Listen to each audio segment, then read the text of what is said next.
যে একেবারে শূন্য থেকে 2 মাসের মধ্যে পত্রিকা বের করা, একটা জাতীয় পত্রিকা বের করা প্রায় অসম্ভব ব্যাপার। কিন্তু আমার মনে জোর ছিল যে আল্লাহর রহমত আছে, ইনশাআল্লাহ আল্লাহর রহমত থাকলে এবং আমরা সবাই যদি পরিশ্রম করি তাহলে আমরা পারবো। এবং আমার সহকর্মীদের এই অক্লান্ত পরিশ্রমে এবং আল্লাহর রহমতে সেই অসাধ্য সাধন হয়েছে আলহামদুলিল্লাহ। আর 48 ঘন্টার মধ্যে আমরা বাংলাদেশের জনগণকে আবারও আমার দেশ উপহার দিতে যাচ্ছি ইনশাআল্লাহ।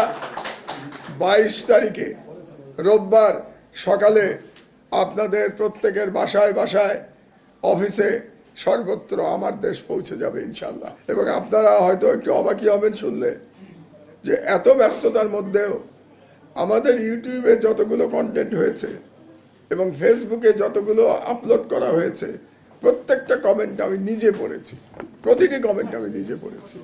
তার মানে কত হবে? 10,000, 15,000, আরও বেশি হয়তো হবে, মানে 25,000 কমেন্ট আমি নিজে পড়েছি। তো পড়ে আমি আপনাদের প্রত্যাশা সম্পর্কে জানতে পেরেছি। সেই প্রত্যাশা পূরণের আমরা সর্বাত্মক চেষ্টা করব ইনশাআল্লাহ। তবে আপনাদের কাছে 1 মাস সময় চেয়ে রাখছি। 1 মাস আমাদের ভুল ত্রুটিগুলো আপনারা ক্ষমা করে দেবেন।